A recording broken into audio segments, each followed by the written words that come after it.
Hello everyone, स्वागत है आप सभी का आपके अपने इस यूट्यूब चैनल पर। और मेरा नाम है स्नेहा। और अपनी जो केवीएस को लेकर के डिस्क्रिप्टिव क्वेश्चंस की जो सीरीज चल रही है उसी को कंटिन्यू करते हुए आज हम नई यूनिट देखने वाले हैं। और कल हमने देखी थी जो क्लाइमेटोलॉजी की यूनिट है वो पूरी हमने कवर की थी क्वेश्चन के साथ में।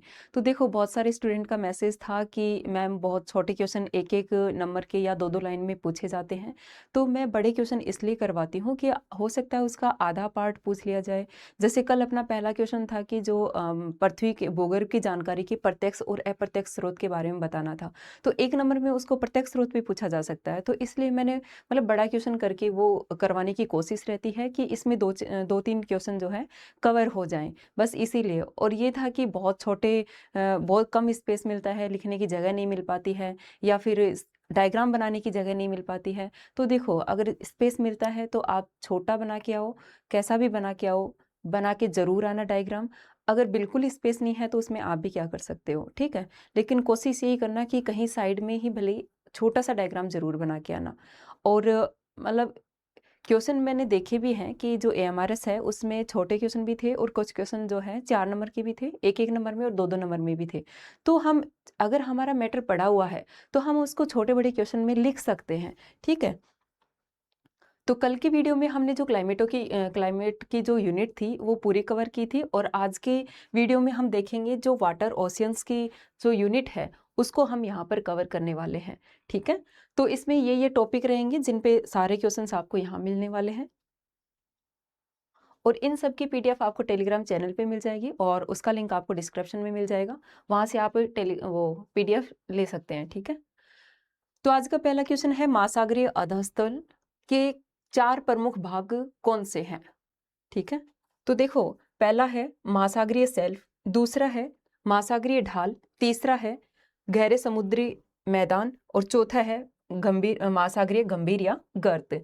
तो ये वाला जो क्वेश्चन है इसमें देखो, चलो आपसे ऐसे भी पूछा जा सकता है कि मतलब महासागरीय अधस्तल के भाग कौन कौन से हैं, तो ये 4 पार्ट तो हम लिख ही देंगे, एक नंबर में तो इतना आ सकता है। अगर इनको बड़े 2 नंबर में पूछा जाता है या 4 नंबर में इन सब के बारे में पूछा जा सकता है, तो हमें इन सब के बारे में लिखना होगा और साथ में डायग्राम भी बनाना होगा। अगर एग्जाम में इतना पूछा जाता है तो आप इसके साथ में एक डायग्राम भी बना सकते हैं। कैसे बनाओगे कि जैसे ये क्या है, ठीक है, ये सी लेवल है, मतलब ये एक,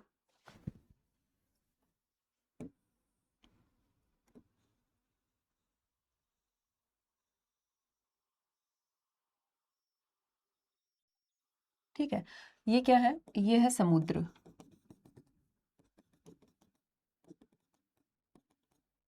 और ये है जो भूपृष्ठ है अपनी वो, ठीक है। तो इसमें क्या है कि 4 पार्ट कौन कौन से हैं। पहला है महाद्वीपीय सेल्फ, तो जो महाद्वीपीय सेल्फ है ये वाला जो भाग है इसको कहा गया है, जो एक नंबर है, मैं नंबर ही डाल देती हूँ यहाँ पर, इसको कहा गया है महाद्वीपीय सेल्फ। और ये वाला जो भाग है इसको कहा गया है महाद्वीपीय ढाल। और ये जो समतल मैदान हमें दिखाई दे रहे हैं इनको कहा गया है गहरे समुद्री मैदान। और ये जो हमें दिख रहा है, इसका जो गहराई का भाग दिख रहा है वो है, जो गर्त है वो है, ठीक है। तो इस तरीके से भी सिंपल सा डायग्राम आप बनाकर आ सकते हैं। तो ये डायग्राम तो आपको बनाना ही है और साथ साथ में इनके बारे में मैं थोड़ा थोड़ा भी बता देती हूँ। अगर यहाँ पर एक नंबर में क्वेश्चन पूछा जाता है एक चीज को देकर भी, तो भी हम उसको आसानी से कर सकते हैं। जैसे महाद्वीपीय सेल्फ है तो इसको क्या लिखेंगे कि जो ये महाद्वीपीय भाग है उनके सीमांत क्षेत्र हैं, ठीक है। जो महाद्वीपीय भाग है उनके सीमांत भाग हैं, सीमांत भाग है, पहला पॉइंट ये लिख देंगे। दूसरा पॉइंट इसमें लिखेंगे कि ये जो महासागरीय भाग के सबसे उथले भाग हैं, ठीक है, सबसे उथले भाग हैं।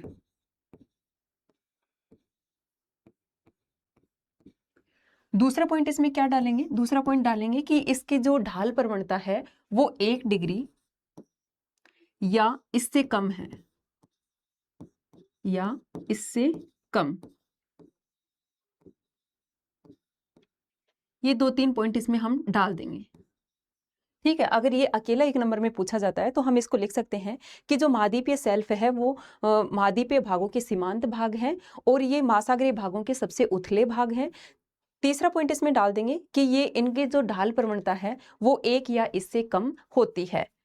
और इसके बारे में क्या लिख सकते हैं, इसके बारे में हम लिख सकते हैं कि इसमें एक शब्द और दिया होता है, सेल्फ अवकाश, ठीक है।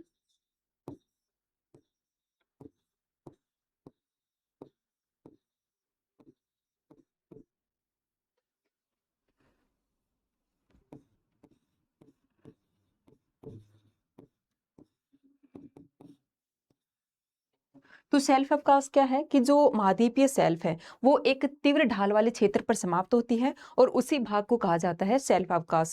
तो ये शब्द भी हमें याद रखना है और इसके बारे में भी पूछा जा सकता है, ऑब्जेक्टिव में भी और 1 नंबर में भी पूछा जा सकता है। अगर महाद्वीपीय सेल्फ के बारे में चीजें आती हैं तो हमें इन पॉइंटों को ध्यान में रखना है और इनको साथ में लिखना है, ठीक है। हाँ, एक चीज और है, इसके साथ साथ और क्या लिख सकते हैं कि जो महाद्वीपीय सेल्फ हैं उनकी जो औसत चौड़ाई है वो है 80 किलोमीटर के आसपास में। ये है इनकी औसत चौड़ाई, औसत चौड़ाई। इनकी चौड़ाई जो है जो महासागर जो महाद्वीपीय भाग हैं उनके तटीय क्षेत्रों पर निर्भर करती है। कहीं इनकी चौड़ाई अधिक होती है तो कहीं इनकी कम होती है। जो अंटार्कटिक महासागर में साइबेरियन सेल्फ है उसकी चौड़ाई मतलब सबसे ज्यादा है। किसकी? साइबेरियन सेल्फ की। साइबेरियन सेल्फ, इसकी चौड़ाई कितनी है? इसकी चौड़ाई लगभग 1500 किलोमीटर है, ठीक है। और कुछ जो सेल्फ होते हैं वो संकीर्ण होते हैं, जैसे चिल्ली तट हो गया,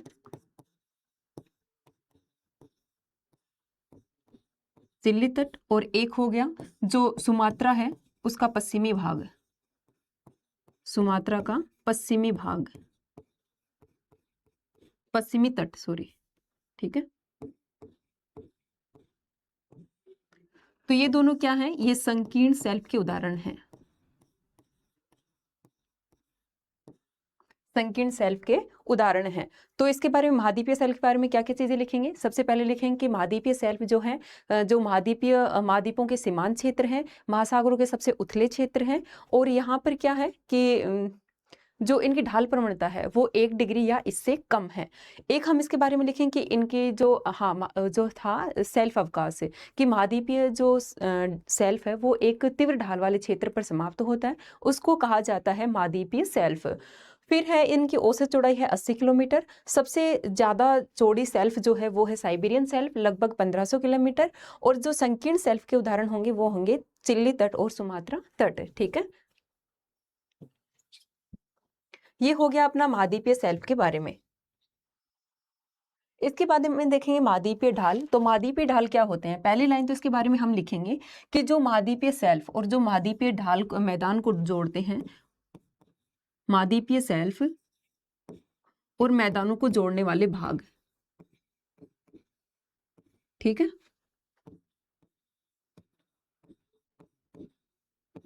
ये क्या हो जाएंगे? ये हो जाएंगे महाद्वीपीय ढाल। तो जो महाद्वीपीय ढाल हैं इनकी ढाल प्रवणता क्या होगी?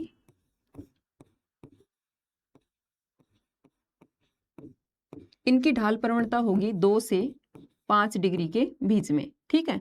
ये इनकी ढाल प्रवणता हो जाएगी। फिर एक और इसके बारे में लिख सकते हैं कि इनकी गहराई कितनी है। इनकी गहराई है 200 मीटर से 3000 मीटर के बीच में।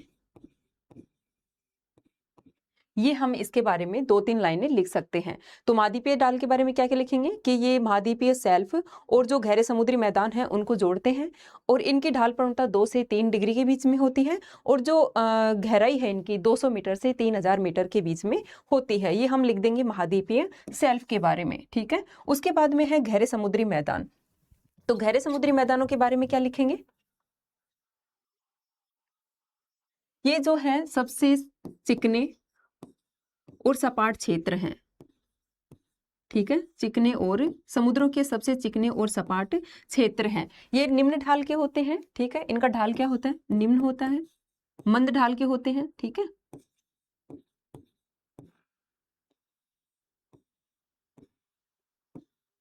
और मंद ढाल, ठीक है। इनकी जो गहराई है, कई बार क्वेश्चन इससे पूछा जाता है कि जो महासागरीय मैदान है उनकी गहराई कितनी है। तो इनकी गहराई हो जाएगी 3000 से 6000 मीटर, ठीक है, ये इनकी गहराई हो जाएगी। तो जो गहरे समुद्री मैदान है उनके बारे में हम ये 2-3 बातें लिख सकते हैं। उसके बाद में आएगा, इसके बाद में हम लिखेंगे महासागरीय गंभीर, या इनको गर्त भी लिख सकते हैं। तो ये जो है महासागरीय गंभीर या गर्त महासागरों के सबसे गहरे भाग हैं, और अभी तक हमने देखा है कि 57 गर्तों की खोज की जा चुकी है। ठीक है, इसमें से 32 गर्त हैं प्रशांत महासागर में, यानी सर्वाधिक गर्त हमें देखने को मिलते हैं प्रशांत महासागर में। उसके बाद में है 19 गर्त, ये है अटलांटिक महासागर में।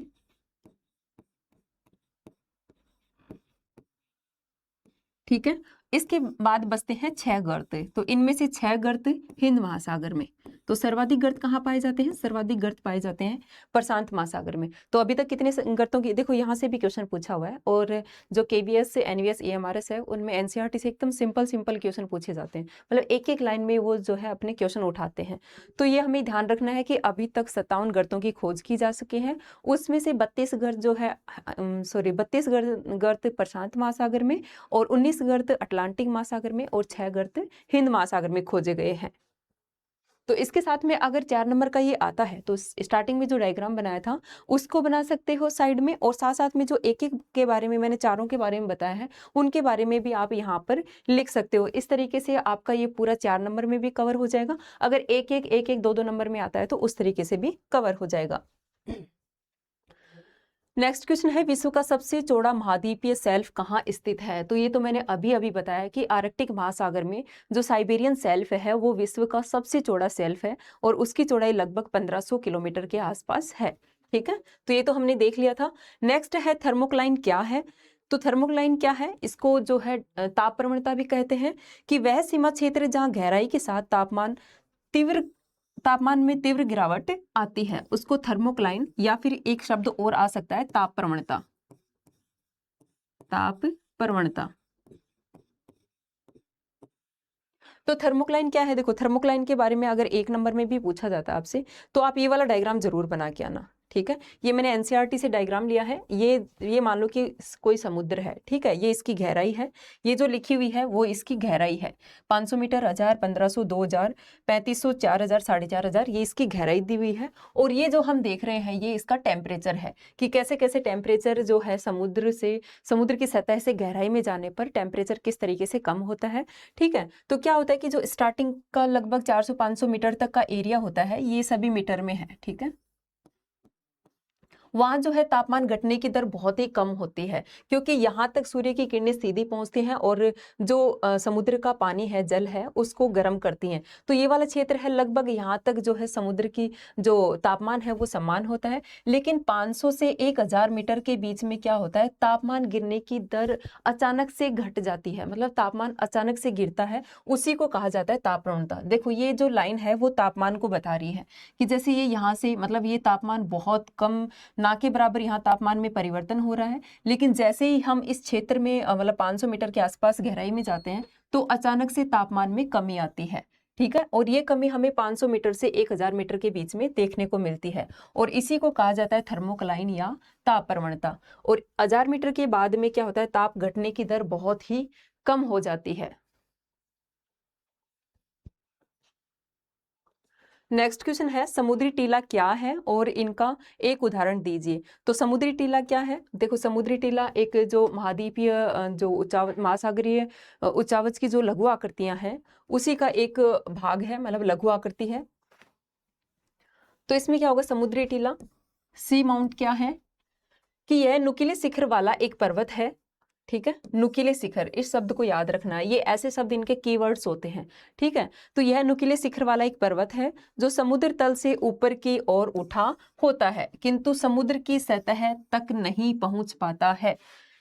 इनका जो निर्माण है वो होता है ज्वालामुखी के द्वारा, और ये 3000 से 4500 मीटर ऊंचे हो सकते हैं। तो समुद्री टीले क्या होते हैं, जैसे ये कोई समुद्र है, ठीक है, कोई महासागर है, तो इसमें क्या होता है कि ऐसे समुद्र जो पर्वत हैं उनकी जैसी संरचनाएं होती है, और उनके जो शिखर हैं वो नुकीले होते हैं। ठीक है, ये हो गया सी लेवल।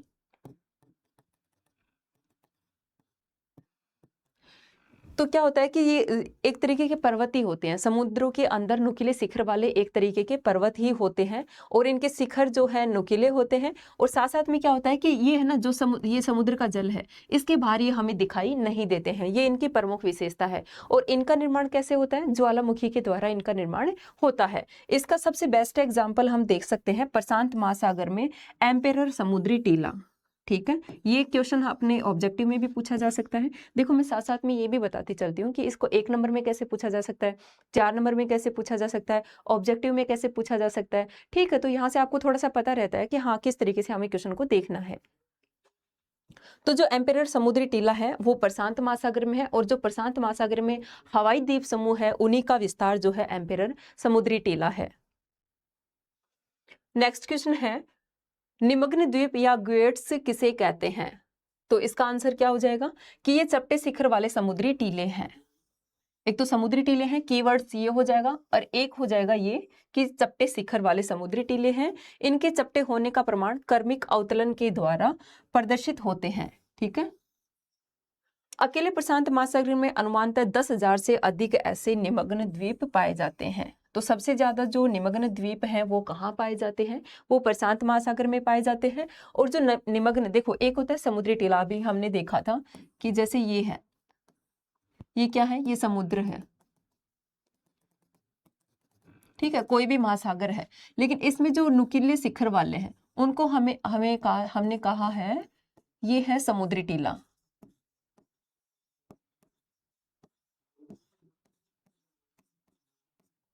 समुद्री टीला और जो निमग्न द्वीप है उनमें सिर्फ एक ही अंतर है। क्या अंतर है? कि समुद्री टीले में तो जो है शिखर क्या होता है? नुकीला होता है, और लेकिन जो निमग्न द्वीप होते हैं उनमें जो है ये चपटा शिखर होता है। बस इतना सा अंतर होता है। ठीक है, और सबसे ज्यादा जो निमग्न द्वीप है वो कहाँ है? प्रशांत महासागर में, 10,000 से भी अधिक।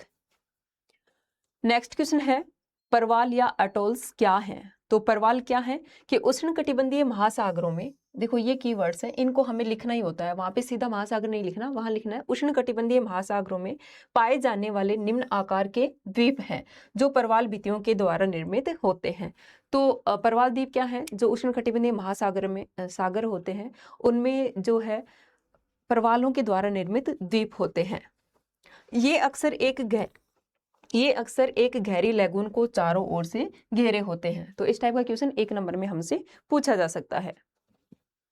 नेक्स्ट क्वेश्चन है, महासागरीय अधस्थल की प्रमुख लघु आकृतियां। तो जो हम अभी परवाल, अटोल, समुद्री टीला और निमग्न द्वीप जो पढ़ रहे थे वो जो है ये सभी लघु आकृतियां थी।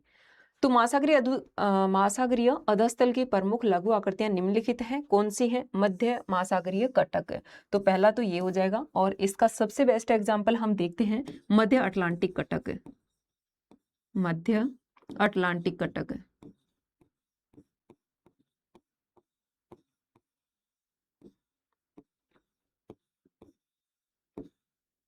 तो मध्य अटलांटिक कटक का निर्माण कैसे होता है? ये हमने लास्ट की वीडियो में देख लिया था कि जब दो प्लेटें एक दूसरे से विपरीत दिशा में गति करती हैं तो उनके बीच में क्या होता है?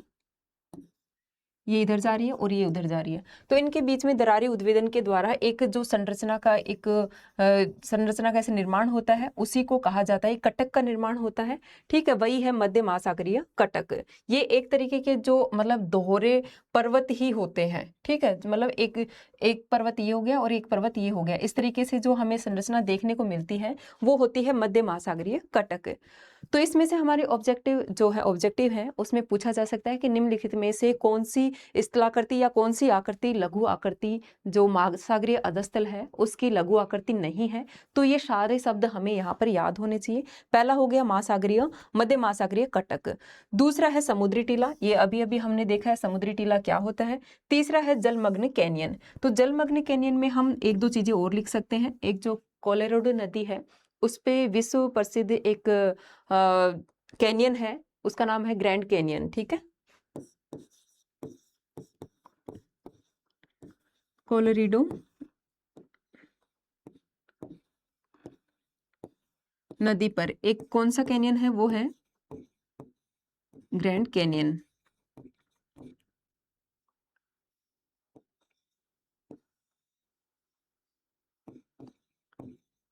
और एक विश्व प्रसिद्ध कैनियन और है, उसका नाम है हडसन कैनियन।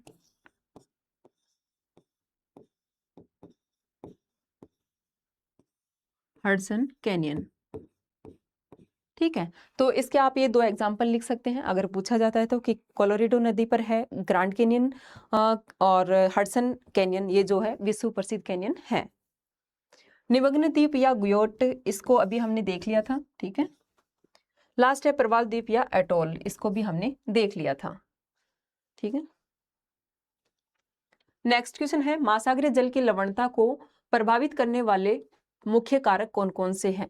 तो जो महासागरीय जल है उसकी लवणता को कौन कौन से कारक प्रभावित करते हैं, कि लवणता को प्रभावित करने वाले मुख्य कारक निम्नलिखित हैं। पहला हो जाएगा इसमें वाष्पीकरण और वर्षा। तो क्या होता है कि जिन क्षेत्रों में वाष्पीकरण अधिक होता है वहां पर जो है लवणता अधिक पाई जाती है, और जिन समुद्री क्षेत्रों में बारिश अधिक होती है वहां पर लवणता कम पाई जाती है। तो सतह पर वाष्पीकरण और वर्षण में क्या लिखेंगे कि सतह के जल की लवणता मुख्य रूप से वाष्पीकरण यानी जो लवणता बढ़ाता है, और वर्षा जो लवणता को कम करता है। देखो जहां पर पानी वाष्प बनकर उड़ेगा तो उन क्षेत्रों में क्या होगा कि वहां पर लवणता अधिक होगी और जो पानी है उसका घनत्व भी अधिक होगा। लेकिन जिन क्षेत्रों में या तो नदियां आकर मिलती हैं या फिर वर्षा होती है तो उन क्षेत्रों में क्या होता है, लवणता कम होती है क्योंकि वहां पर स्वच्छ पानी मिल जाता है। दूसरा है ताजे जल की आपूर्ति। ये वही है कि नदियों के द्वारा ताजा जल जो है मिला दिया जाता है, कि तटीय क्षेत्रों में नदियों के द्वारा लाए गए ताजे जल और ध्रुवीय क्षेत्रों में बर्फ के पिघलने से लवणता कम हो जाती है, ठीक है। तो लवणता कम होने का क्या कारण हो गया, एक तो नदियों के द्वारा ताजे जल की आपूर्ति और जो है बर्फ पिघलने से ताजे जल की आपूर्ति। तीसरा है पवन।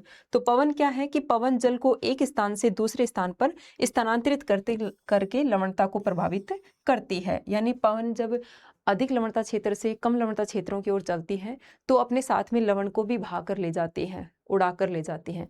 तो उससे क्या होता है कि जो लवण है वो एक स्थान से दूसरे स्थान पर स्थानांतरित हो जाता है। नेक्स्ट है महासागरीय धाराएं। तो महासागरीय धाराएं क्या करती हैं कि गर्म और ठंडी धाराएं जल के मिश्रण के द्वारा लवणता में भिन्नता उत्पन्न करने में सहयोग करती हैं। तो लवणता के प्रभावित करने वाले कौन कौन से कारक हो गए, एक हो गया वाष्पीकरण और वर्षण, दूसरा है ताजे जल की आपूर्ति, तीसरा है पवन, चौथा है महासागरीय धाराएं। नेक्स्ट क्वेश्चन है महासागरीय जल के तापमान वितरण को प्रभावित करने वाले प्रमुख कारक कौन कौन से हैं। तो अभी तो हमने देखा था लवणता के वितरण को प्रभावित करने वाले कारक, और अब हम देखने वाले हैं तापमान के वितरण को प्रभावित करने वाले कारक। सबसे पहले है इसमें महासागरीय जल के ताप वितरण को प्रभावित करने वाले कारक कौन से हैं। पहला है अक्षांश। तो अक्षांश किस तरीके से महासागरीय जल के ताप वितरण को प्रभावित करते हैं, कि जैसे ये है पृथ्वी, ठीक है, ये 0 डिग्री अक्षांश है। तो इस पे क्या होता है कि जो सूर्य है उसकी किरणें सीधी पड़ती हैं, तो ये क्षेत्र क्या होगा, ये क्षेत्र गर्म होगा। तो जो ये हो गया निम्न अक्षांश के क्षेत्र। जैसे जैसे हम उत्तर या दक्षिण की तरफ जाते हैं तो सूर्य की किरणों का तिरछापन बढ़ने के कारण क्या होता है, वहां सूर्य तप की मात्रा कम प्राप्त होती है। इसीलिए जो है निम्न अक्षांश से उच्च अक्षांश की ओर जाने पर तापमान कम होता है या घटता जाता है। एक है स्थल एवं जल का असमान वितरण। तो स्थल और जल के असमान वितरण में क्या देखेंगे कि जहां पर स्थल होता है, स्थल भाग होता है, वहां पर तापमान अधिक होता है, और जहां पर जल होता है वहां पर तापमान कम देखने को मिलता है। तो इस तरीके से क्या होता है कि जो उत्तरी गोलार्ध होते हैं, उत्तरी गोलार्ध में स्थलीय भाग अधिक होने के कारण थोड़ा टेम्परेचर दक्षिणी गोलार्ध की तुलना में अधिक होता है, क्योंकि उत्तरी गोलार्ध में स्थलीय भाग अधिक है और दक्षिणी गोलार्ध में जलीय भाग अधिक है, ठीक है। नेक्स्ट है सनातन पवने। सनातन पवने में हम किन किन को देख सकते हैं, व्यापारिक पवने, जैसे हमने कल की वीडियो में देखी थी, ठीक है, व्यापारिक पवने, पछुआ पवने। तो ये पवने तापमान को भी प्रभावित करती हैं, लवणता को भी करती हैं, और आगे हम देखेंगे कि इन्हीं पवनों के कारण महासागरीय धाराएं भी चलती हैं, ठीक है। तो ये सनातन पवने तापमान को कैसे प्रभावित करती है, जैसे ये मान लो कि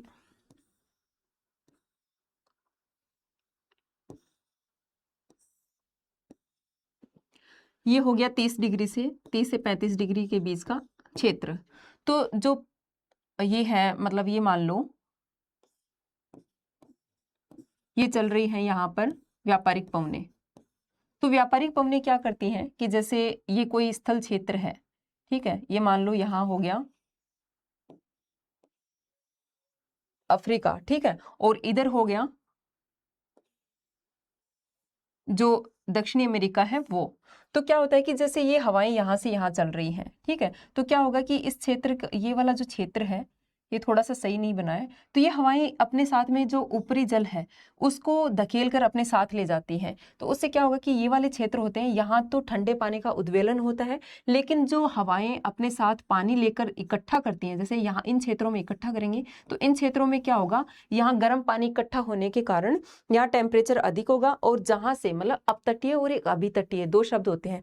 अपतटीय होता है कि जहां से जो मतलब पवनें जैसे यहाँ से गई तो ये अपतटीय क्षेत्र हो गया, यानी तट से दूर जाती हुई पवनें। तो वहां पर क्या होगा कि हवाएं पानी की जो ऊपरी सतह है, गर्म जल है, उसको बहाकर अपने साथ ले जाती हैं, लेकिन इस क्षेत्र में जो है ठंडा जल देखने को मिलता है। फिर जहां पर ये पवनें जाकर टकराती है यानी अभितटीय, वहां पर गर्म पानी को ले जाकर इकट्ठा करती हैं और यहाँ क्या होता है, यहाँ का टेम्परेचर हमें अधिक देखने को मिलता है।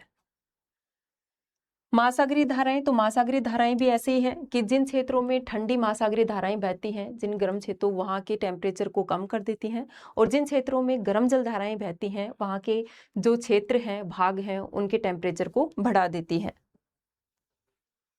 नेक्स्ट क्वेश्चन है, क्वेश्चन नहीं है, देखो ये वाले क्वेश्चन है ना ऑब्जेक्टिव में आराम से पूछे जा सकते हैं, ये सभी के सभी बहुत ज्यादा इंपॉर्टेंट है कि उच्चतम लवणता वाले क्षेत्र कौन से हैं। तो सबसे ज्यादा लवणता कौन से क्षेत्र की है, जो टर्की की वॉन झील है उसकी लवणता सबसे अधिक है, कितनी है, 330 ग्राम प्रति 1000। देखो लवणता को ना 1000 ग्राम में माप, जैसे हर चीज को हम प्रतिशत में मापते हैं, ठीक है, लेकिन लवणता को जो है 1000 ग्राम जल में मापा जाता है, तो इसका साइन होता है ऐसे। तो इसीलिए यहाँ पर ये वाला साइन देखने को मिलता है आपको कि मृत सागर की लवणता कितनी होती है, 238, ठीक है। तुर्की की वॉन झील, इसकी लवणता है 330, ग्रेट साल्ट लेक इसकी है 220, ठीक है। तो इन तीनों का हमें याद होना चाहिए, मृत सागर की है 238 और जो वॉन झील है उसकी है 330 और जो साल्ट लेक है उसकी है 220। अटलांटिक महासागर में लवणता 36 के लगभग है। देखो ये वाला क्वेश्चन जो है, मतलब हिंद महासागर की लवणता हमें अभी EMRS में पूछी थी, तो इसीलिए ये चीजें और ज्यादा इंपॉर्टेंट हो जाती हैं कि अटलांटिक महासागर है उसकी लवणता कितनी है, 36 के आसपास है, और हिंद महासागर की लवणता कितनी है, 35 है। ये सीधा सीधा क्वेश्चन यहाँ से पूछा था। 24.7% की लवणता को खारे जल को सीमांकित करने का उच्च सीमा माना गया है। तो कितने प्रतिशत की लवणता को खारे जल की सीमा को, खारे जल को सीमांकित करने की उच्च सीमा माना गया है, तो ये है 24.7%, ठीक है। नेक्स्ट क्वेश्चन है, महासागरीय जल के ऊर्ध्वाधर गति के से क्या तात्पर्य है, मतलब ऊर्ध्वाधर गति जो है महासागरीय जल का उद्वेलन होता है या अपवेलिंग या डाउनवेलिंग, ठीक है। तो ये दो ऊर्ध्वाधर गतियां इसकी महासागरीय जल की होती हैं। सतह से ठंडे जल का उत्प्रवाह, ये होगा अपवेलिंग, एवं सतह के नीचे गर्म जल का अवप्रवाह यानी डाउन वेलिंग, ये क्या है, महासागरीय जल की ऊर्ध्वाधर गतियां हैं। ये किस कारण से होती हैं, यह जल के घनत्व और तापमान में भिन्नता के कारण होती है। नेक्स्ट क्वेश्चन है, ज्वार उत्पन्न करने वाले प्रमुख बल कौन कौन से हैं। तो इस टाइप का क्वेश्चन लगभग पूछा ही जाता है, क्योंकि इन बलों के बारे में हमेशा ही कोई ना कोई एग्जाम में पूछ ही लिया जाता है। तो ज्वार उत्पन्न करने के 3 बल हैं, कौन कौन से हो जाएंगे। ज्वार की उत्पत्ति के लिए मुख्य रूप से 3 बल उत्तरदायी हैं। तो कौन कौन से 3 बल उत्तरदायी हो जाएंगे, एक तो हो जाएगा चंद्रमा का गुरुत्वाकर्षण बल, सूर्य का गुरुत्वाकर्षण बल, और एक होता है अपकेंद्रीय बल, ठीक है। चंद्रमा का गुरुत्वाकर्षण बल, पहला बल तो ये हो जाएगा, ठीक है। यह ज्वार उत्पन्न करने वाला सबसे प्रमुख बल है, क्योंकि देखो सूर्य जो है चंद्रमा से बहुत बड़ा है, उसका गुरुत्वाकर्षण भी बहुत अधिक है, लेकिन पृथ्वी पर जो गुरुत्वाकर्षण बल लगता है ज्वार उत्पन्न करने के लिए, वो जो है चंद्रमा का अधिक लगता है। क्यों, क्योंकि चंद्रमा पृथ्वी के अधिक नजदीक है और सूर्य जो है पृथ्वी से बहुत दूर स्थित होने के कारण ऐसा होता है। दूसरा बल है सूर्य का गुरुत्वाकर्षण बल। यद्यपि यह चंद्रमा से दूर है, फिर भी इसका गुरुत्व बल ज्वार की ऊंचाई को प्रभावित करता है। तीसरा है अपकेंद्रीय बल। अपकेंद्रीय बल क्या है? यह गुरुत्वाकर्षण के विरुद्ध कार्य करता है। देखो अपकेंद्रीय बल क्या होता है कि अपकेंद्रीय बल जैसे पृथ्वी घूम रही होती है तो क्या होता है कि जैसे ये पृथ्वी है, ठीक है, ये अपने अक्ष पे घूम रही है और इधर ये मान लो कि चंद्रमा है, ठीक है, मून है और या सन है। तो क्या होता है कि ये अपने गुरुत्वाकर्षण के कारण पृथ्वी का जो हिस्सा चंद्रमा के सामने होता है तो वहां पर गुरुत्वाकर्षण बल लगता है और उससे क्या होता है कि समुद्री जल एक उभार ले लेता है ऐसे, ठीक है, इसको कहा जाता है ज्वार। सूर्य चंद्रमा के गुरुत्वाकर्षण बल के कारण पृथ्वी के मतलब पृथ्वी का जो हिस्सा इनके सामने होता है वहां पर समुद्री जल में एक उभार देखने को मिलता है, उसको कहा जाता है ज्वार। लेकिन जब पृथ्वी घूम रही होती है तो इसके बाहर की तरफ एक बल लगता है, मतलब इसको संतुलित करने के लिए, उसको कहा जाता है अपकेंद्रीय बल। तो अपकेंद्रीय बल के कारण क्या होता है, घूमती हुई पृथ्वी बाहर की तरफ जल को फेंकती है, तो उससे क्या होता है कि जिस स्थान पर ज्वार आता है उसके जस्ट विपरीत सेम टाइम पर एक और ज्वार हमें देखने को मिलता है और ये जो ज्वार आता है ये आता है अपकेंद्रीय बल के कारण।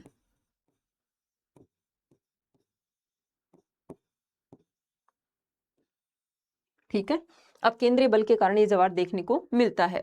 तो विशेष नोट में क्या है कि चंद्रमा के गुरुत्वाकर्षण और अपकेंद्रीय बल के सम्मिलित प्रभाव से ही पृथ्वी पर एक ही समय में दो ज्वारे उभार उत्पन्न होते हैं। तो ये हमने देख लिया कि चंद्रमा का गुरुत्वाकर्षण बल और अपकेंद्रीय बल के कारण क्या होता है, पृथ्वी पर एक ही समय में दो ज्वार हमें देखने को मिलते हैं। तो दो ज्वार देख लिए, एक अपकेंद्रीय बल के कारण और एक ज्वारीय बल के कारण। नेक्स्ट क्वेश्चन है महोर्मी किसे कहते हैं, इसके मुख्य कारक कौन से कारक उत्तरदायी हैं इसके लिए। तो महोर्मी क्या है कि जलवायु संबंधी प्रभावों, वायु एवं वायुमंडलीय दाब में परिवर्तन के कारण जल की गति को क्या कहा जाता है, महोर्मी कहा जाता है। तो क्या होता है कि वायु या वायुमंडलीय दाब में परिवर्तन के कारण जो समुद्री जल है उसमें एकदम से उछाल आता है या समुद्री जल जो है ऊपर उठना शुरू करता है, उसी को जो है महोर्मी कहा जाता है। महोर्मी ज्वार भाटा की तरह ही है लेकिन ये नियमित नहीं होती, यानी अनियमित होती है। और इसके दो प्रमुख कारक कौन से हो गए, एक तो हवा हो गई और एक दाब हो गया, यानी वायुमंडलीय दाब, वायु और वायुमंडलीय दाब, ये इसके दो प्रमुख कारक हो गए। नेक्स्ट क्वेश्चन है आवर्ती के आधार पर ज्वार भाटा के प्रकार यानी फ्रीक्वेंसी, मतलब एक दिन में कितने ज्वार, किसी स्थान पर एक दिन में कितने ज्वार आ रहे हैं, उनकी ऊंचाई क्या है, इन सब के आधार पर क्या है जो ज्वार है उसके प्रकार कौन कौन से हैं। आवर्ती के आधार पर ज्वार भाटा के तीन प्रकार हैं। पहला है अर्धदैनिक ज्वार। अर्धदैनिक ज्वार क्या है, यह सबसे सामान्य ज्वारीय प्रक्रिया है जिसके अंतर्गत प्रत्येक दिन में दो उच्च ज्वार और दो निम्न ज्वार देखने को मिलते हैं, यानी प्रत्येक दिन एक दिन में दो उच्च ज्वार आएंगे और दो निम्न ज्वार आएंगे। लगातार उच्च एवं निम्न ज्वार लगभग समान ऊंचाई के। तो जो प्रत्येक स्थान पर मतलब प्रत्येक दिन दो उच्च और दो निम्न ज्वार आते हैं तो उनकी ऊंचाई लगभग समान होती है, ये हो जाएगा अर्धदैनिक ज्वार। नेक्स्ट है दैनिक ज्वार। तो दैनिक ज्वार में क्या देखेंगे कि इसमें प्रतिदिन केवल एक, देखो अर्धदैनिक में क्या हो रहा था कि प्रत्येक दिन दो उच्च ज्वार और दो निम्न ज्वार आ रहे थे, लेकिन जो दैनिक ज्वार है उसमें क्या आएगा कि प्रत्येक दिन सिर्फ एक ही ज्वार हमें देखने को मिलता है, एक उच्च एवं एक निम्न ज्वार। उच्च एवं निम्न ज्वारों की ऊंचाई जो है समान होती है। तो इसमें भी उच्च जो ज्वार हैं, दो उच्च ज्वार दो निम्न ज्वार, उनकी ऊंचाई भी समान होती है और जो दैनिक ज्वार है उसमें भी इनकी ऊंचाई समान होती है। लास्ट है मिश्रित ज्वार। तो मिश्रित ज्वार क्या है, ऐसे ज्वार भाटा जिनकी ऊंचाई में भिन्नता। देखो मिश्रित ज्वार में क्या है, ऐसा नहीं कि एक स्थान पर एक दिन दो ज्वार आ गए, एक दिन तीन ज्वार आ गए, अगले दिन चार ज्वार आ गए, ऐसे नहीं, ये मिश्रित नहीं होगा। मिश्रित यहाँ पर ऊंचाई के आधार पर कहा है कि जो ये ज्वार भाटा जिन क्षेत्रों में आते हैं जिनकी ऊंचाई में भिन्नता होती है उन्हीं को मिश्रित ज्वार यहाँ कहा गया है। ठीक है, तो इस टाइप से क्वेश्चन आपसे पूछा जाता है कि अर्धदैनिक ज्वार, दैनिक ज्वार या मिश्रित ज्वार, किसी एक के बारे में पूछ लेंगे या दो नंबर में दो के बारे में पूछ लेंगे। तो इस तरीके से हम क्वेश्चन जिस हिसाब से आता है उस हिसाब से हम एग्जाम में कर सकते हैं। नेक्स्ट क्वेश्चन है सूर्य, चंद्रमा एवं पृथ्वी की स्थिति के आधार पर आधारित ज्वार भाटा को स्पष्ट कीजिए, यानी वृद्ध ज्वार एवं निम्न ज्वार के बारे में हमें बताना है। तो सूर्य की स्थिति, सूर्य एवं चंद्रमा, पृथ्वी, यानी इन तीनों की स्थिति के आधार पर, मतलब निम्न ज्वार और उच्च ज्वार। देखो वृद्ध ज्वार कैसे आता है, जब सूर्य, चंद्रमा और पृथ्वी, ठीक है, तीनों एक सिध में होते हैं तो हमें वृद्ध ज्वार देखने को मिलता है, वृद्ध ज्वार देखने को मिलता है। और ये वाली स्थिति जो है हमें देखने को मिलती है पूर्णिमा या अमावस्या को, ठीक है। तो इस प्रकार के जो वृद्ध ज्वार होते हैं वो सामान्य ज्वार से 20 से 25% अधिक ऊंचे होते हैं।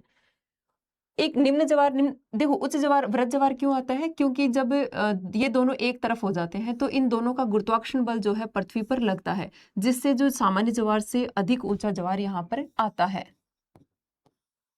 ठीक है। इसका गुरुत्वाकर्षण बल और इसका, तो इन दोनों का गुरुत्वाकर्षण बल मिलके क्या करता है कि जो पृथ्वी का पानी है, जलीय भाग है, उसको अपनी तरफ ज्यादा आकर्षित करते हैं।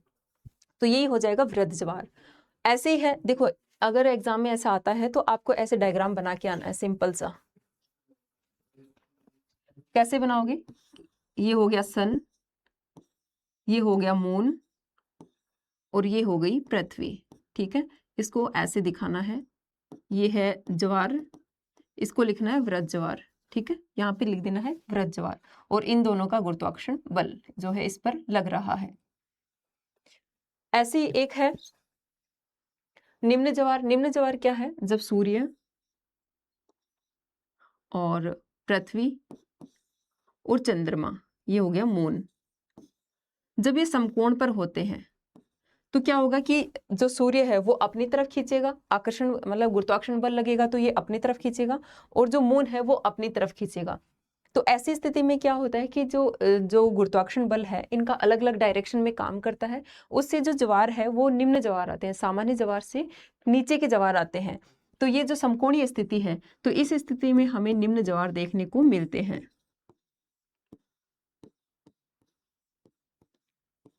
तो इस प्रकार के निम्न ज्वार और उच्च ज्वार जो है इनके बीच में लगभग 7 दिन का अंतर होता है, ठीक है।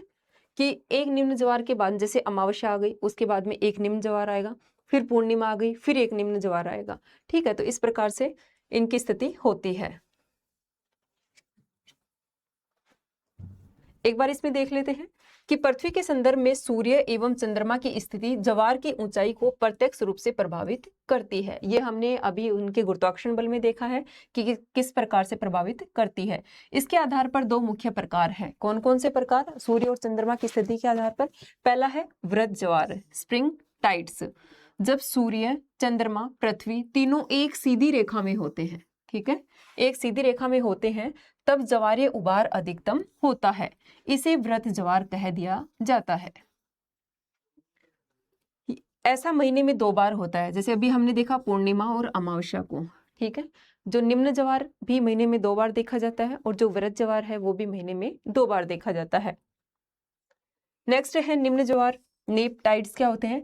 इस समय चंद्रमा एवं सूर्य एक दूसरे से समकोण पर होते हैं, अतः वे एक दूसरे के विरुद्ध कार्य करते हैं। देखो अभी हमने देखा था, ये स्थिति हो गई वृद्ध ज्वार की, ठीक है। और ये वाली जो स्थिति है, जैसे ये सन हो गया, ये हमारी पृथ्वी, और ये हो गया मून, तो ये जो समकोण की स्थिति है ये हो गई निम्न ज्वार की स्थिति। और इसी के साथ में एक दो शब्द और आपको बता देती हूँ।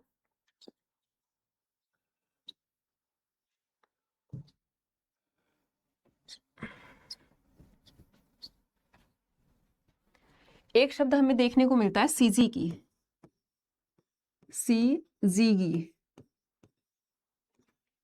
सीजी की क्या होता है कि जब सूर्य, चंद्रमा और पृथ्वी तीनों एक सिध में होते हैं तो उसको कह दिया जाता है सीजी की। जैसे सूर्य, ये अर्थ हो गई, ये मून हो गया, और ये चंद्रमा हो गया, सॉरी ये मून हो गया और ये सन हो गया। तो जब तीनों एक सिध में होते हैं तो इस स्थिति को कह दिया जाता है सीजी की, सीजी की, ठीक है।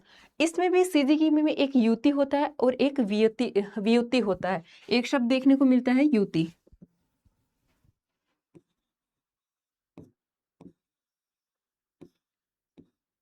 तो युति में क्या होता है कि युति में ये हो गया ये सन हो गया, ठीक है, ये हो गया मून और ये हो गई अर्थ। यानी जब पृथ्वी के चंद्रमा और सूर्य जब पृथ्वी के दोनों एक तरफ होते हैं तो वो स्थिति होती है युति की स्थिति होती है। और इस टाइम पे क्या होता है, इस टाइम पे सूर्य ग्रहण हमें देखने को मिलता है। सूर्य ग्रहण की संभावना जो है युति की स्थिति में देखने को मिलती है। एक शब्द होता है वियुति। देखो इनमें ना ये एक जैसी ही है, दोनों सीजीकी की ही दो पार्ट हैं। एक होता है वियुति। वियुति में क्या होता है कि मून और जो सन है उनके बीच में अपनी अर्थ होती है। जैसे यहाँ हो गया सन, ये हो गई अर्थ और ये हो गया मून। जब पृथ्वी इन दोनों के बीच में आ जाती है तो वो वियुति की स्थिति होती है। और इस समय पर जो है, देखो ये वाली स्थिति हमें देखने को मिलती है पूर्णिमा अमावस्या को, ठीक है। और जो वियुति की स्थिति है, जब पृथ्वी की स्थिति मध्य में होती है तो ये वाली स्थिति हमें देखने को मिलती है पूर्णिमा को, पूर्णिमा को, ठीक है। और इस टाइम पे जो है चंद्र ग्रहण की संभावना बढ़ जाती है, ठीक है। तो हमें इसको समझने के लिए एक और वर्ड देख लिया है कि सीजी की क्या है। जब पृथ्वी, सूर्य और चंद्रमा तीनों एक सीधी लाइन में होते हैं तो उसको कहा जाता है सीजी की। और जब पृथ्वी जो है सूर्य और चंद्रमा के बीच में आ जाती है तो उसको कहा जाता है वियुति। तो वियुति की स्थिति जो है हमें पूर्णिमा को देखने को मिलती है और इस टाइम पे जो है चंद्र ग्रहण की संभावना बढ़ जाती है। इसके अलावा एक और है युति। युति में क्या होगा कि जब सूर्य और चंद्रमा दोनों पृथ्वी के एक साइड में होते हैं तो क्या होता है, उस टाइम पे वियुति की स्थिति देखने को मिलती है। और ये वाली स्थिति हमें अमावस्या को देखने को मिलती है और इस टाइम पे जो है सूर्य ग्रहण की संभावना बढ़ जाती है। तो इसके अलावा हमने ये सारी चीजें देख ली हैं कि वृश्चिक ज्वार और निम्न ज्वार के बीच में 7 दिन का अंतर होता है, ये हमने देख लिया है। नेक्स्ट क्वेश्चन है अपभू किसे कहते हैं। देखो कल हमने देखा था अपसोर और उपसोर, वो क्या था। अब देखो बहुत सारे बच्चे इस शब्द में थोड़ा कंफ्यूज रहता है कि अपसोर क्या है और उपसोर क्या है और अपभू और उपभू क्या है। देखो अपसोर उपसोर, सौर का मतलब सूर्य, ठीक है। तो ऐसे याद रख लो कि सूर्य और चंद्रमा की जो, सूर्य और पृथ्वी की जो स्थिति को लेकर वर्ड है वो है अपसोर और उपसोर, ठीक है। जैसे था अपसोर, ठीक है, एक है उपसोर, ये हमने कल देखे थे वैसे, ठीक है। तो इसमें क्या होता है अपसोर में, ये 4 जुलाई को देखने को मिलती है ये वाली स्थिति,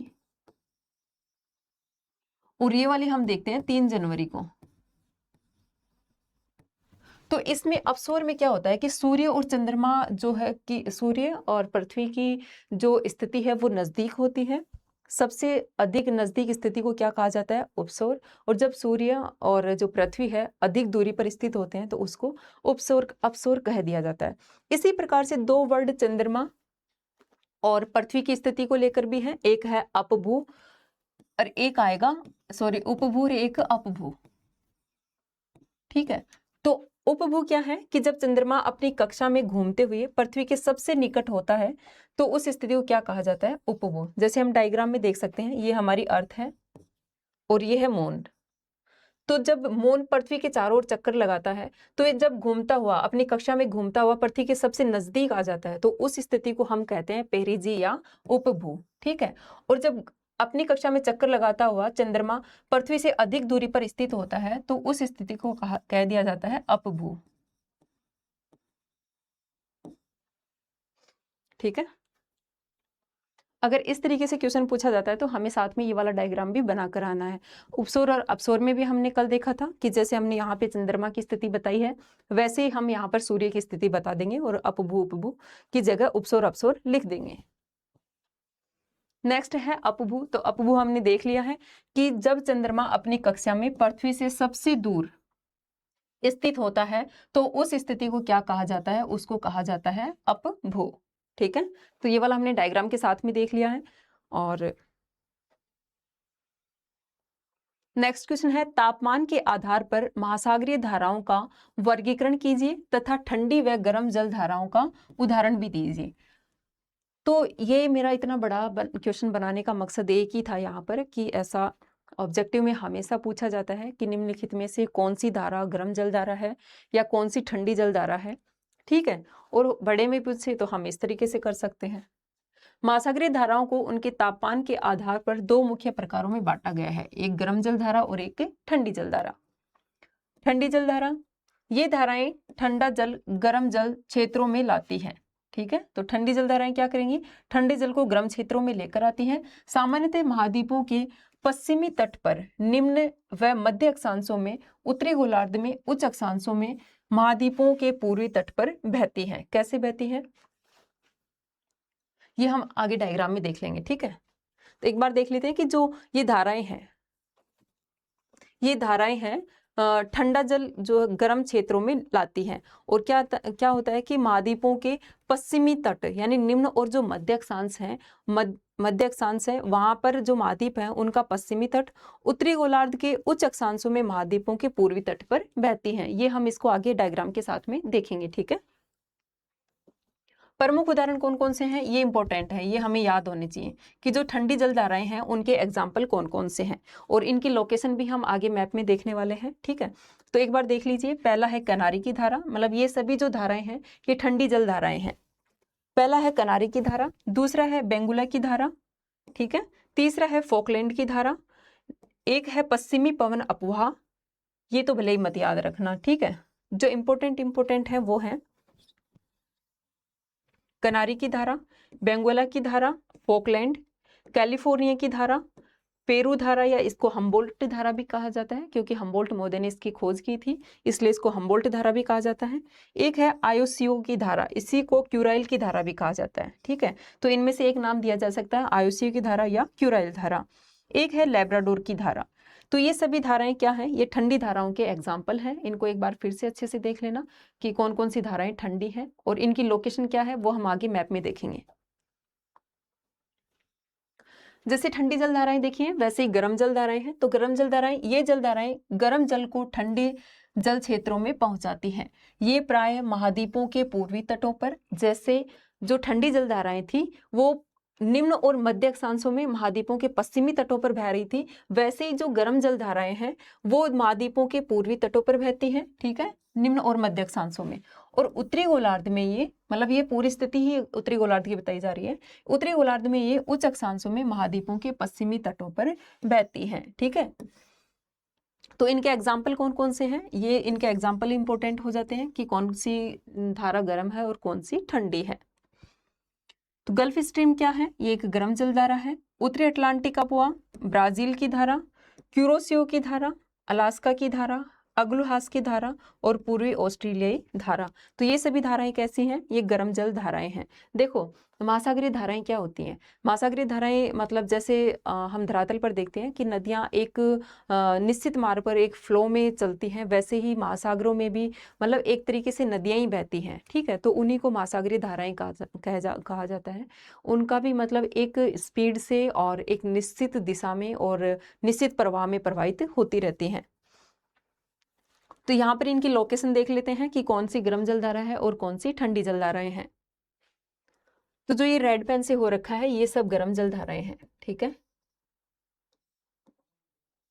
तो सबसे पहले हम देखेंगे अटलांटिक महासागर की। ये जो हम देख रहे हैं ये अटलांटिक महासागर है, ठीक है। ये है गल्फ स्ट्रीम, ये गर्म जल धारा है। देखो इनको हम अच्छे से समझ भी सकते हैं कि ये गर्म क्यों है, ठीक है, ये ठंडी क्यों है। लेकिन इससे क्या होता है वीडियो ज़्यादा लंबा हो जाएगा और अभी आपका एग्जाम है, इसलिए हमें फटाफट बस यही देखना है कि कौन सी गर्म है और कौन सी ठंडी है। जब हम आगे कोर्स में देखेंगे तो उनमें हम डिटेल से समझेंगे कि इनके चलने का कारण क्या है, ठंडी गर्म होने का कारण क्या है और धाराएं किन कारण से उत्पन्न होती हैं, ये सभी हम डिटेल में बाद में देखेंगे। तो अभी हमें यहाँ पर देखना है कि ठंडी और गर्म जलधाराएं की गर्म जलधाराएं हैं उनकी लोकेशन क्या है और कौन कौन सी धाराएं हैं जो ठंडी हैं और गर्म है। तो गल्फ स्ट्रीम क्या है, यह एक गर्म जलधारा है क्योंकि जो विषुवतरेखीय क्षेत्रों से चलती हैं वो धाराएं, विषुवतरेखीय क्षेत्र ये उच्च तापमान के क्षेत्र होते हैं, तो यहाँ पर जो जल होता है वो गर्म होता है। तो ये सबसे पहले तो धाराएं कैसे चलती हैं, देखो जैसे ये क्या है, ये 0 डिग्री अक्षांश है, ये क्या है, ये 0 डिग्री अक्षांश है। और ये लगभग ये मान लो कि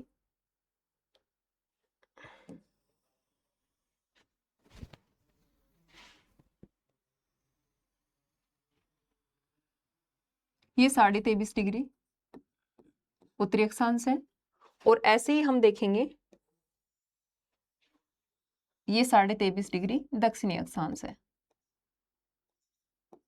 ठीक है, तो इसमें क्या होता है, कल हमने देखा था कि महासागरीय धाराएं जो व्यापारिक पवनें हैं और जो पछुआ पवनें हैं उनके प्रभाव से क्या होता है कि धाराएं चलती हैं। तो ऐसे चलती हैं व्यापारिक पवनें। ठीक है, इनकी दिशा क्या होती है, पूर्व से पश्चिम की तरफ होती है। वैसे तो दक्षिणी गोलार्ध में दक्षिण पूर्व से उत्तर पश्चिम में होती है, उत्तरी गोलार्ध में उत्तर पूर्व से दक्षिण पश्चिम होती है। तो इनके साथ क्या होता है कि जो जल है वो भी प्रवाहित होना शुरू हो जाता है। ठीक है, ये चीजें अपने हिंद महासागर में ज्यादा लागू नहीं होती हैं। तो ये स्थिति हमें देखने को मिलती है अटलांटिक महासागर में। जैसे ये धाराएं हैं तो ये क्या करेंगी, अपने साथ जो जल है उसको बहा कर लाएंगी। ठीक है, तो यहाँ क्या होगा कि जो गर्म जल धारा चल रही है वो इन हवाओं के साथ में पूर्व से पश्चिम की तरफ बहना शुरू कर देती है। ठीक है, तो ऐसे क्या होगा कि हवाओं के साथ में पूर्व से पश्चिम की तरफ चलना शुरू कर देती हैं। तो ये अपने साथ क्या लाएंगी, ये गर्म जल लाएंगी और यहाँ पर इकट्ठा करेंगी इस क्षेत्र में। तो यहाँ पर जो तटीय क्षेत्र है इससे टकराकर एक धारा इधर चली जाएगी और एक धारा इधर चली जाएगी। तो ये दोनों क्षेत्रों, दोनों दिशाओं में जो धाराएं चल रही हैं, मतलब इससे टकरा करके, तो ये दोनों की दोनों कैसी हैं, ये गर्म जल धाराएं हैं। तो इससे टकराकर जो ऊपर की तरफ जाएगी ये है गल्फ स्ट्रीम। ये कैसी धारा है, क्योंकि ये विषुवतरेखीय क्षेत्र से आ रही है तो ये गर्म जल धारा है। ठीक है, यही धारा चली जाएगी ऊपर, इसको कहा जाएगा उत्तरी अटलांटिक अपप्रवाह। ठीक है, फिर है ये यहाँ पर गलत लिखा हुआ है, प्रशांत नहीं है। ठीक है, ये अटलांटिक महासागर है, ये उत्तरी आएगा यहाँ पर, उत्तरी अटलांटिक महासागर। ऐसे ही फिर ये एक है, ये कौन सी है, ये किनारी की धारा है और ये एक ठंडी जल धारा है। ठीक है, गल्फ स्ट्रीम कैसी है, ये गर्म जल धारा है। नीचे की तरफ आएंगे तो ये क्या है, ये ब्राजीलियन धारा है, ये भी गर्म है।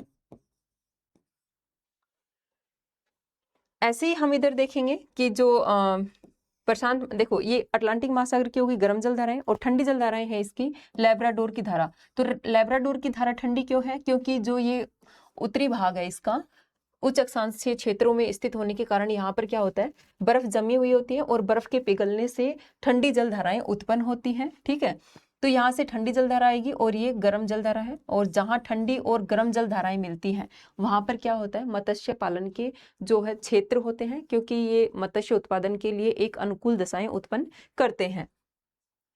फिर उसके बाद में आ जाएगा, नीचे हमने देखा था फोकलैंड की धारा। नीचे भी यही है कि जो अटलांटिक, जो अपना आर्कटिक है, अंटार्कटिका है जिसको श्वेत महाद्वीप भी कहा जाता है, तो वो भी पूरा बर्फ से ढका हुआ है। तो वहां से बर्फ पिघलने के कारण जो धाराएं चलेंगी वो ठंडी धाराएं होंगी। तो ऐसे ही क्या है, एक फोकलैंड है, ये कैसी धारा है, ये ठंडी धारा है। ठीक है, फिर हम देखेंगे बेंगुला की धारा। बेंगुला की धारा भी देखो नीचे से ही जा रही है, ये धारा भी नीचे से आ रही है, फोकलैंड की धारा भी नीचे से आ रही है, और जो बेंगुला की धारा है, जो ये ठंडी धाराएं चल रही हैं उनके साथ में ये धारा भी कैसी चल रही है, ये भी ठंडी धारा है। तो ये वाली कौन सी धारा है, जो अफ्रीका है इसके पश्चिमी तट पर जो चल रही है, दक्षिणी अफ्रीका में, तो ये बेंगुला की धारा है। ऐसे ही है ये यहाँ पर, सॉरी,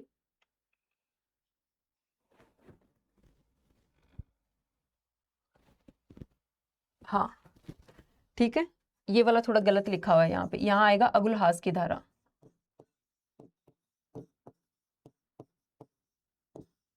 तो हिंद महासागर में अगुलहास की धारा कैसी है, ये गर्म जल धारा है।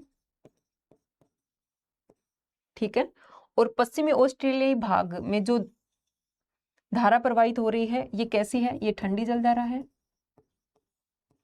ठीक है, तो इस प्रकार से हमने जो हिंद महासागर और अटलांटिक महासागर की गर्म और ठंडी जल धाराएं देख ली हैं। उसी प्रकार से प्रशांत महासागर है, तो प्रशांत महासागर में जो क्यूरोसियो की धारा है वो एक गर्म जल धारा है। ठीक है, क्योंकि यह निम्न अक्षांशों से उच्च अक्षांशों की ओर जा रही है, और ऊपर से जो धारा आ रही है आयोसियो की धारा, तो ये एक ठंडी जल धारा है, और इसी को कहा जाता है क्यूराइल धारा भी इसको कहा जाता है, इसका दूसरा नाम है क्यूराइल धारा।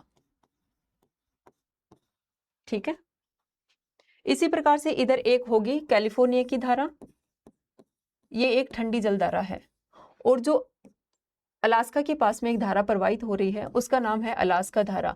तो ये अलास्का की धारा ये क्या है, ये एक गर्म जल धारा है। इसी तरीके से हम देखते हैं दक्षिणी प्रशांत महासागर में। तो दक्षिणी प्रशांत महासागर में जो पेरू-चिली का तट है, उसके पास में एक धारा प्रवाहित हो रही होती है, हम्बोल्ट की धारा या पेरू की धारा। तो ये कैसी धारा है? ये एक ठंडी धारा है। तो इसी धारा में जो है मतलब मौसमी परिवर्तन जब होते हैं, अल नीनो, ला नीनो की जो हम देखते हैं घटनाएं, तो वो इसी धारा के कारण देखने को हमें मिलती हैं। ठीक है, तो इस प्रकार से कौन कौन सी धाराएं ठंडी हैं, कौन सी गर्म है, एक बार आप मैप को अच्छे से देख लीजिए। उसके बाद में आपको उनकी लोकेशन याद हो जाएगी कि कहाँ पर ठंडी जलधाराएं बह रही हैं और कहाँ पर गर्म जलधाराएं बह रही हैं। देखो, जो ऊपर से आएंगे ना ध्रुवीय क्षेत्रों से, तो बर्फ पिघलने के कारण क्या होंगी? वो ठंडी होंगी। तो जो भी ऊपर से आ रही है वो सब ठंडी होंगी, और जो भी नीचे से जा रही है, मतलब उत्तरी गोलार्ध में, मतलब विषुवत रेखा से ऊपर की तरफ जा रही है, वो सभी की सभी गर्म होंगी। सेम स्थिति हमें दक्षिणी गोलार्ध में देखने को मिलती है। ठीक है, तो इस प्रकार से अपना जो आज की जो यूनिट है ओशियन वाली, वो यहीं कंप्लीट होती है, और कल की वीडियो में हम दूसरी यूनिट पे जो है क्वेश्चन देखेंगे। आज के लिए इतना ही, और अगर आपको ये वीडियो पसंद आ रहा है तो आप चैनल को सब्सक्राइब करें, लाइक करें और वीडियो को अपने फ्रेंड्स के साथ में शेयर करें। तो अभी के लिए इतना ही, थैंक यू।